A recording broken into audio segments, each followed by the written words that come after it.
Hi everybody. Today we are making another pocket, but this one is going to be more traditional and what would have been used during the 18th century. And what the difference really is going to be embroidery.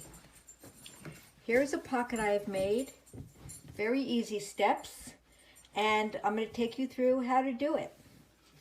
I have taken an old tablecloth of my mother's that was very stained and cut out 4 pieces of linen, which is what tablecloths are traditionally made out of.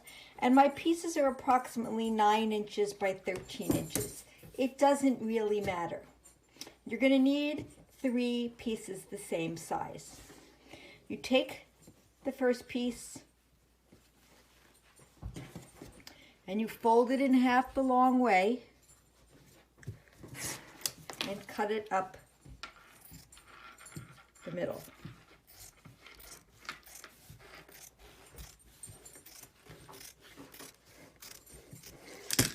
And now you're going to sew it back together. I know that seems ridiculous. As my daughter always says when I'm quilting, you take a big piece of fabric and cut it up into lots of little pieces and sew it back into a big piece of fabric, which is totally true, but it's the joy of doing it. So I am pinning down the sides of this piece. And now I'm going to sew 1/4 inch from the side from this first pin down to the end. So I've sewed a seam down about 1/4 inch all the way down. I've done that on 2 pieces that are the same size. And now I'm going to open this up. And just like we did on the dog park pocket, I'm going to press this so that the seam is open and flat. You really want it to be flat for the next step. You're even going to press it open where it isn't sewed, just like on the other one.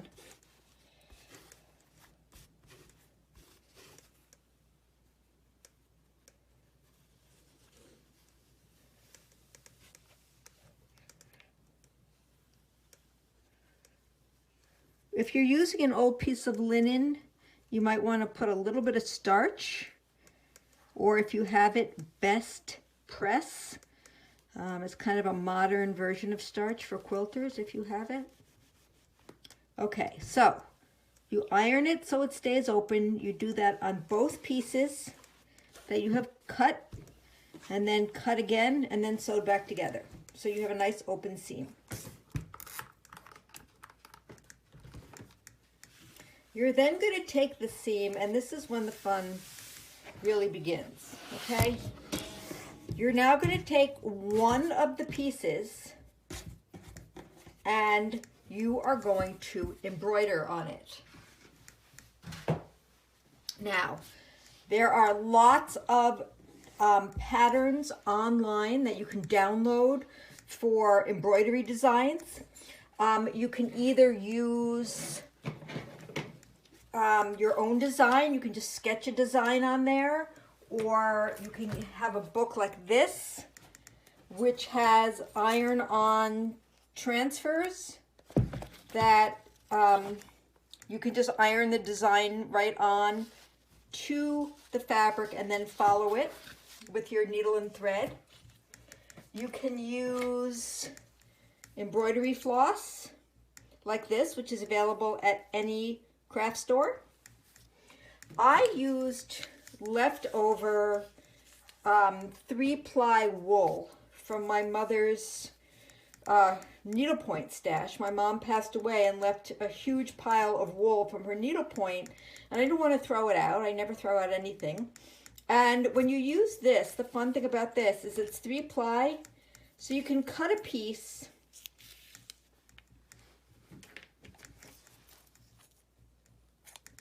then you're going to separate the plies because it's too thick otherwise. And you can just pull one off.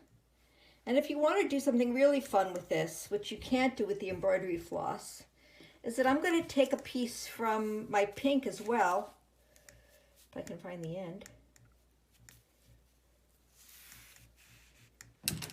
cut a piece of that and separate the plies from that, so I've only got one. And then I'm going to put these two together through the same needle. And when you embroider like that, you're going to get some shading in your flowers. You can do two shades of the same color. You can do anything you want. And it just makes it a little bit more fun playing with your color box. And next you're going to need your embroidery hoop. So you're going to either transfer design on here or just draw one. I'm going to put up a still picture of the one I'm going to draw. And you put your needlepoint hoop under there. Put the one over it.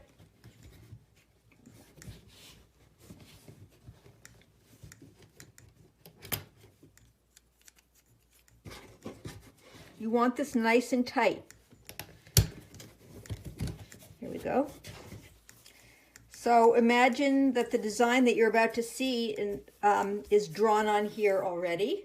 And then you go and watch TV and do your needlepoint. You can do it all over your pocket front. You can do things up the side, anything you want. This needlepoint is totally up to you. And if you look at the still pictures that I've posted of some traditional actual colonial pockets, you will see that these can be very, very elaborate.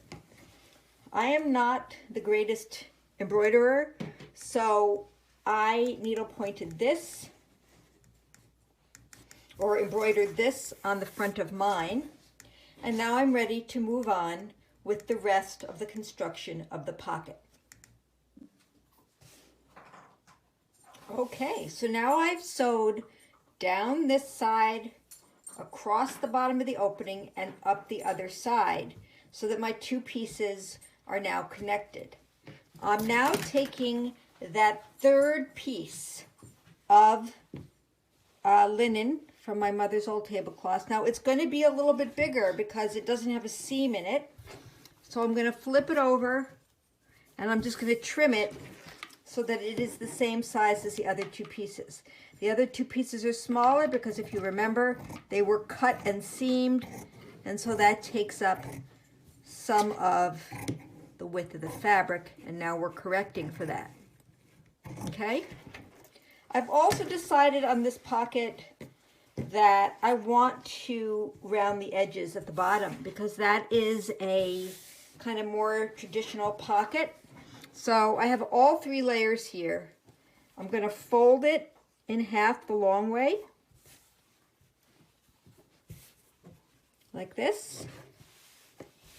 And I'm just going to round off the edge down over here, being careful not to cut my embroidery, of course. And this is just a personal preference. This is nothing, other than that. Okay? So since I did them all together, they'll all be the same shape. So now I have this piece, which is made out of two layers of the embroidery and the back piece, and they're sewed together here. And this is going to the embroidery facing up. I'm now going to take the third piece and lay it on top so it's all lined up. I'm going to pin it all the way around.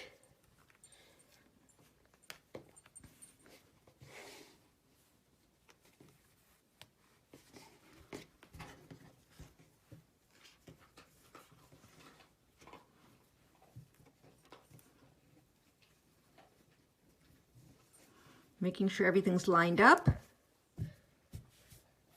And I'm going to sew all the way around at about 1/4 of an inch, or just the width of my presser foot on my sewing machine, because I don't want to sew over the embroidery that is underneath here. I can see it and I can feel it peeking through here, and I want to be really sure not to sew over that.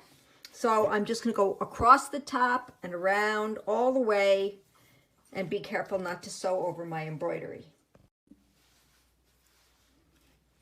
So I sewed all the way around my pocket, and now I'm just taking the pins out.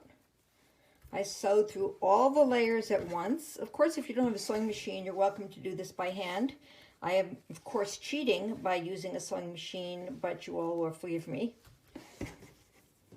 So that pocket is really done. What I'm going to do now is reach in and turn it inside out. Actually, I'm turning it outside out.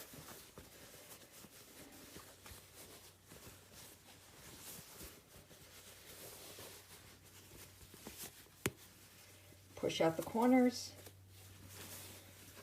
Trim off any loose threads.